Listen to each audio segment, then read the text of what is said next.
Welcome to Karen Stories, where the wildest Karen encounters unfold. Get ready for hilarious, unbelievable, and shocking moments as Karens make the most outrageous demands. Don't forget to like, subscribe, and hit the notification bell to never miss a crazy story. Let's dive in. I should have known the moment she smiled at me too wide, too eager that my life was about to take a catastrophic turn. But like an idiot, I smiled back. And that's how it all started. Karen wasn't just your average difficult person. No, she was something else entirely. She was the kind of woman who made demands, not requests. Who saw the world as a stage where she was the star, and everyone else were mere extras existing to serve her whims. And unfortunately for me, I was about to become her favorite toy. It began at the cafe where I used to grab coffee before work. I'd been going there for years, knew the baristas by name, even had a usual order. But that day, as I stood in line, scrolling through emails, I heard a voice behind me, sharp, authoritative, dripping with manufactured politeness. "Excuse me, sweetheart," Karen cooed, her voice sweet but her eyes calculating. "Would you mind if I go ahead of you? I'm in a bit of a rush." I glanced at her. Blonde bob, oversized sunglasses perched atop her head, an expensive-looking handbag dangling from her wrist like a trophy. Her nails were manicured, her expression expectant. I was running late myself. But I'm not a jerk, so I replied, "Sorry, I'm in a hurry too." Karen blinked, as if the concept of being denied was something entirely foreign to her. And then, her lips curled into a tight smile. "Oh, I see. It's just I have a very important meeting. And I'm sure your little job can wait just a minute, right?" That's when I felt it, the first flare of warning. This wasn't a simple favor request. This was a test. "Yeah, sorry. Can't help you," I said, turning back to my phone. I swear, I heard her teeth grind. The next 5 minutes were pure, seething passive-aggressive warfare. Karen huffed dramatically, checked her diamond-studded watch every 3 seconds, and even let out an exaggerated sigh when the elderly man in front took too long to pay.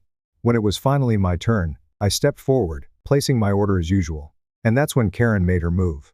With the agility of a seasoned predator, she slipped right beside me at the counter, leaned in toward the barista, a poor college kid named Jake, and purred. "Hi, sweetie. Could you be a dear and ring me up first? I'm in a rush." Jake hesitated, looking at me, then back at her. Sorry ma'am, but he was first in line." Karen's smile vanished. "Excuse me?" she said, voice dropping a full octave. "Are you seriously prioritizing him over a lady? A gentleman would have let me go first. Chivalry is dead, I swear." "Oh, here we go." I rubbed my temples, trying to suppress the irritation bubbling inside me. Jake, clearly panicked, tried to de-escalate. "I'm just following the line, ma'am," Karen scoffed. "Do you even know who my husband is? He practically owns half the businesses in this city. If I wanted, I could have this whole place shut down before you even finished that latte." I almost laughed. Almost. But then she did something that made my blood run cold. She turned to me, her eyes narrowing into slits of pure calculation, and said, "You know what? Fine. Have your little coffee.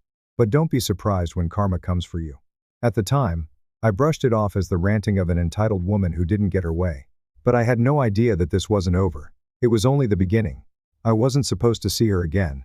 I was supposed to move on with my life, file her under the category of entitled nuisances. I'd rather forget, and never think about her again. But fate, or maybe sheer bad luck, had other plans. A week after the cafe incident, I was at a friend's housewarming party, trying to unwind from a brutal week at work. The place was packed, a mix of familiar and unfamiliar faces, music pulsing through the dimly lit apartment. I had just grabbed a beer when I felt a tap on my shoulder. "Fancy seeing you here," a sickeningly familiar voice cooed behind me. I turned around, and there she was, Karen, the very same woman who had tried to bulldoze me at the coffee shop, now standing inches away, grinning like we were old friends. My stomach twisted into a knot. "You've got to be kidding me." Karen was dressed to impress, tight red dress, stilettos that could stab a man, and a diamond bracelet that looked a little too big for her delicate wrist, as if she had yanked it off someone richer than her. And the worst part? She was looking at me like we had unfinished business. "Oh, hey," I said stiffly, already scanning the room for an escape.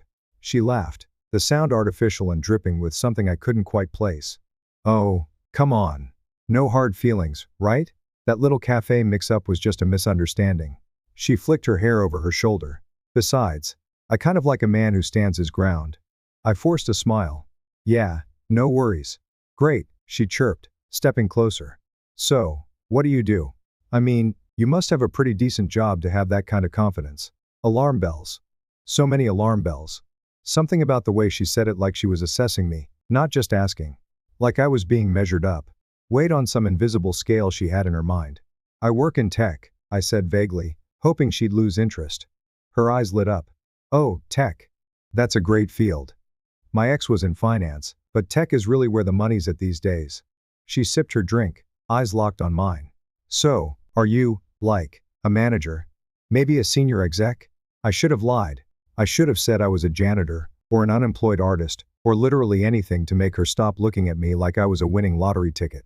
But like an idiot, I said, I'm an engineer. Karen beamed. Smart and successful. I love that. I took a step back. Well, I should probably go find my... Before I could finish, Karen's hand was on my arm. You know, we should totally go out sometime. I mean, I feel like fate keeps throwing us together. She winked. She actually winked.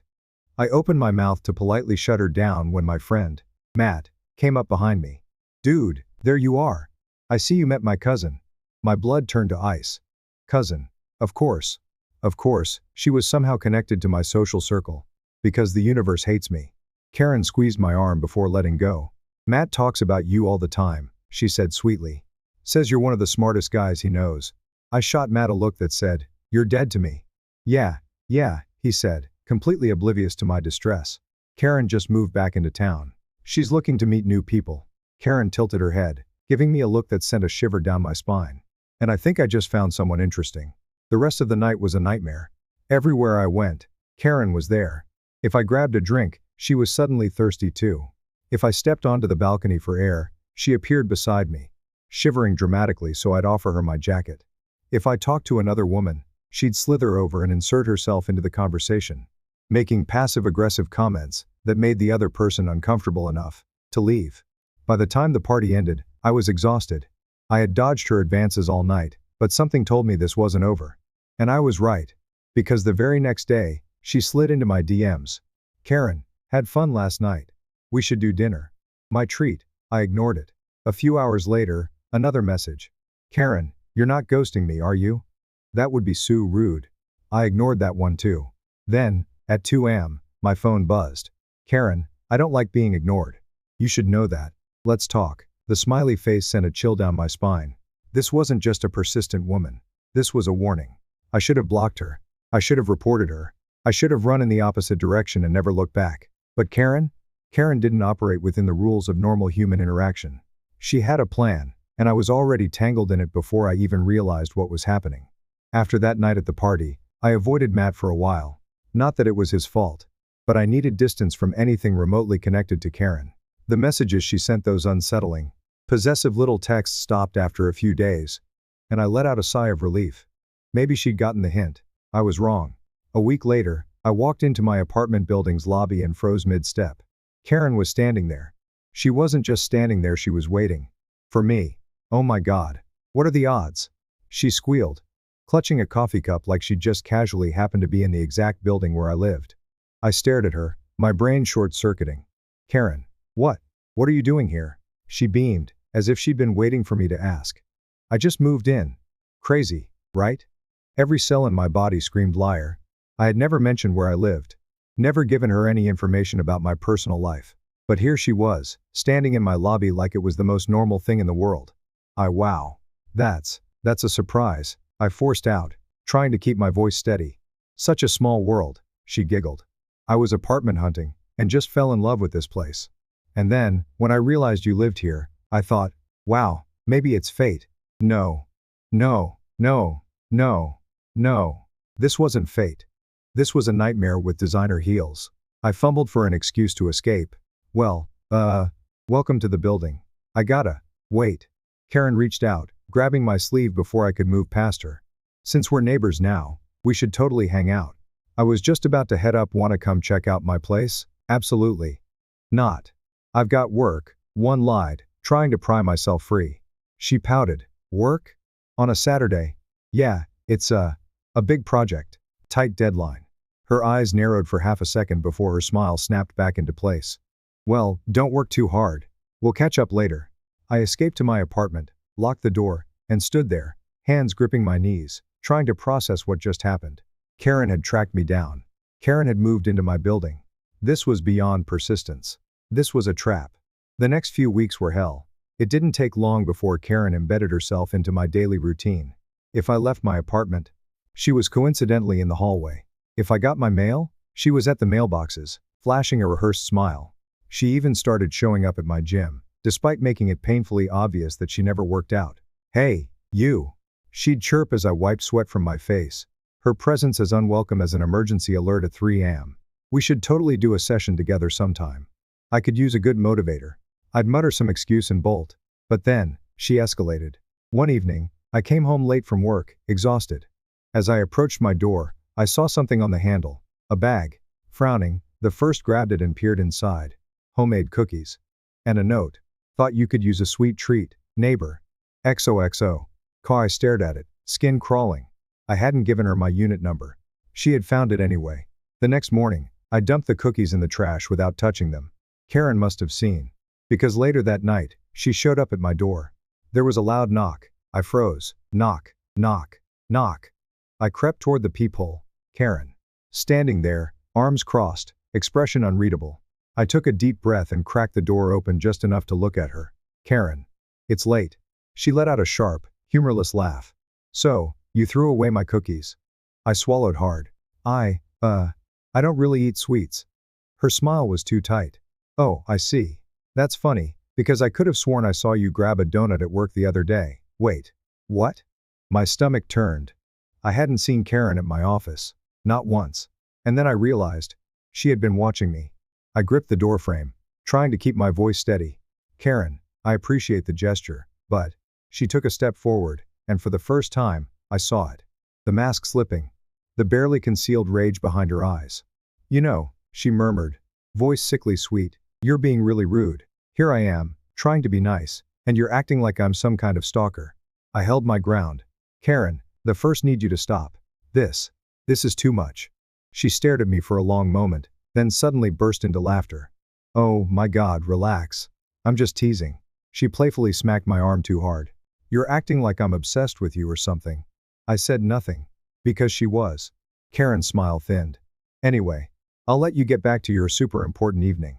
She turned to leave, but before she did, she added over her shoulder, "Be careful who you ignore, sweetheart. Karma has a funny way of working things out." She walked away, leaving behind a silence that felt too heavy, too dangerous. I shut my door, locked it, and exhaled shakily. This wasn't over, it was just beginning. It started small.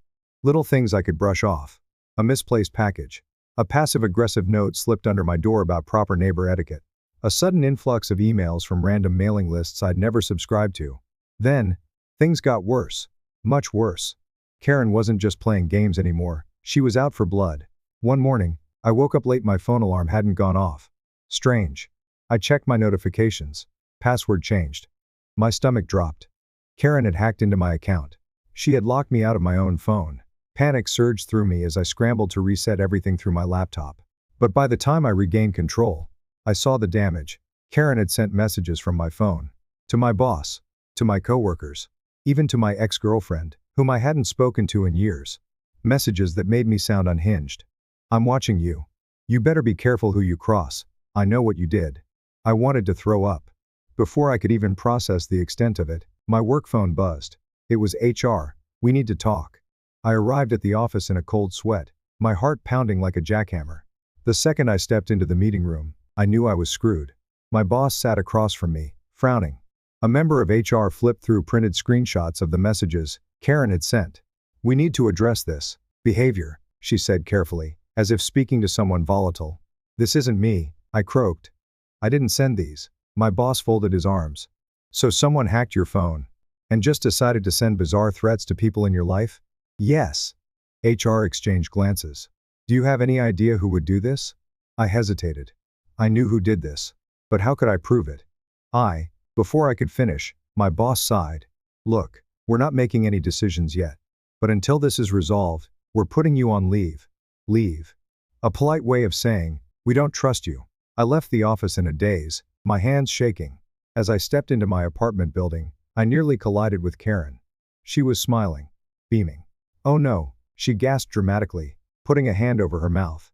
"You look upset." Bad day? I clenched my fist so hard my nails dug into my palms. You think this is funny? Her smile never faltered. I have no idea what you're talking about. I stepped closer, lowering my voice to a dangerous whisper. You need to stop. Now. Karen tilted her head. Or what? I had no answer. What could I do? Report her? With what proof? Tell my friends? She'd already poisoned my reputation. She leaned in, her voice soft, deadly. You should be grateful, you know, I could have done so much worse. I swallowed hard. Why? Why are you doing this? Karen's eyes darkened. Because you ignored me. Then she walked away, her heels clicking against the marble floor, leaving me standing there, suffocating under the weight of pure, calculated malice. I wish I could say that was the worst of it. But no, Karen wasn't finished yet. A week later, I woke up to a loud knock on my door. Police. Open up. My blood ran cold. I opened the door to find two uniformed officers standing in the hallway. Their expressions grim. Sir, we received a report about a domestic disturbance coming from this apartment. What? That's insane. I live alone. The officers exchanged a glance. A woman reported hearing screaming and sounds of violence from inside. I exhaled sharply. Let me guess, blonde, bob haircut. Acts like the world owes her everything? Their silence was answer enough. She's lying, I said, my voice shaking with rage. She's been harassing me. She moved into this building just to mess with me. One officer flipped open his notepad. Sir, do you have any proof? Of course I didn't. Because Karen was a professional manipulator. That was the genius of her game. She didn't leave evidence. She didn't send threats in writing.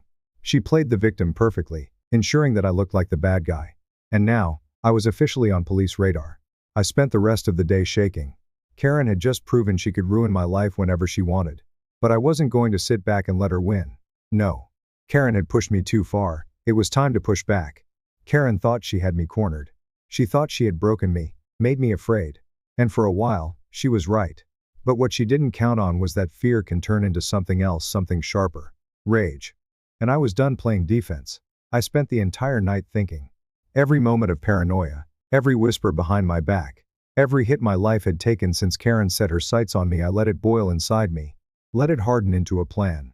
First thing the next morning, I took the day off work, not that I had much of a job left to protect. I needed evidence.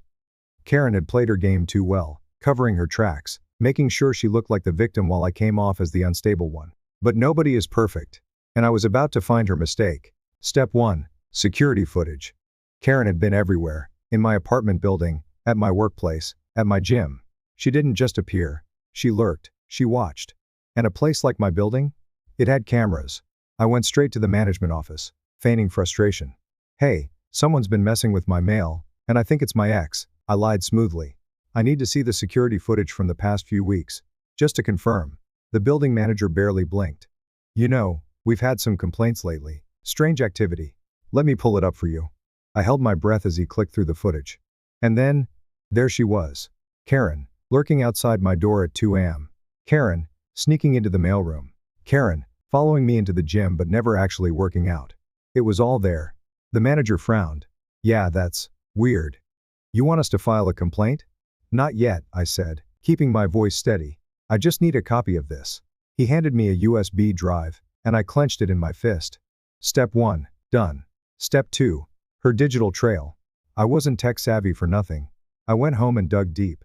Karen had slipped up before, hacking into my phone, my accounts. What she didn't know was that I had installed a tracker the second I got control back. And what did I find? She had used her own home Wi-Fi to access my accounts. Rookie mistake. I had her IP address. I had proof she hacked me. I had her. Step 3, turning the tables. That evening, as I sat in my apartment, waiting, I knew she'd come. Karen loved control. And she could feel it slipping. Sure enough, at exactly 9 p.m., there was a knock at my door. 3 sharp taps. I smirked. Right on time. I opened the door just a crack, just enough to see her standing there in her usual too perfect posture. Lips curled in a tight, expectant smile. You've been avoiding me, she purred. I leaned against the doorframe. Yeah, I've been busy. Her eyes darkened. That's not very polite. You know, I was thinking maybe we should have a little chat. Clear up these misunderstandings. She expected me to back down. She expected me to cower like before. Instead, I let out a chuckle. You know what, Karen? You're right. Let's talk. I swung the door open and stepped aside. For the first time, she hesitated. She wasn't expecting me to invite her in. Karen thrived on the chase, on the feeling of power. This was new. Still, she schooled her expression and sauntered inside, her heels clicking against the floor. She turned to face me, arms crossed. "So, are you finally ready to be reasonable?" I smiled. "Oh, I'm beyond reasonable." I grabbed the USB drive and tossed it onto the coffee table. "That's you, by the way. On camera. Stalking me." Her smirk flickered, just for a second. "That could be anyone." "Sure," I said, opening my laptop. "And this? This is proof you hacked into my phone. From your own IP address." Silence. A full 5 seconds of silence. Then, Karen laughed. "You think this means anything?" She scoffed. "You have no idea who you're messing with." I leaned in. "No, Karen. You have no idea who you messed with." She started to say something, some snide, condescending remark, but I cut her off by pressing play on the recording. Her own voice filled the room. "You should be grateful, you know. I could have done so much worse." Karen's face went pale. She lunged for the laptop, but I snapped it shut before she could reach it. I took a step closer. "You have two choices. You leave me the hell alone, or I take all of this to the police. Your call." For the first time, she looked scared. Karen was many things: a manipulator, a liar, a control freak, but she wasn't stupid. She knew this wasn't a battle she could win. She swallowed, forcing a smile. "Fine. If that's how you want to play it." She turned on her heel and walked toward the door. But before she left, she looked over her shoulder and whispered, "This isn't over." Then she was gone. I locked the door behind her, exhaling for the first time in what felt like forever. Maybe she was right. Maybe it wasn't over. But for the first time since this nightmare started, I wasn't afraid anymore. I didn't sleep that night. Not because I was afraid, no, that part of me had been burned away. But because I was waiting. Waiting for Karen's next move. Because if there was one thing I had learned, it was that Karen never accepted defeat. She saw life as a game, one where she had to win, no matter the cost. And she had just lost. So what did she do? She went nuclear. The next morning, I woke up to a flood of emails, missed calls, and social media notifications. My name was everywhere. Karen had spun the story, painting herself as the victim. I was now the dangerous ex, the tech creep, the man who couldn't take no for an answer. She accused me of hacking her accounts, of stalking her, of harassing her nonstop. She even had fake screenshots of messages I had sent. It was a digital execution, and she was the executioner. I felt the blood drain from my face. She wasn't just trying to ruin me, she was trying to erase me. But what Karen never accounted for was this: I had proof.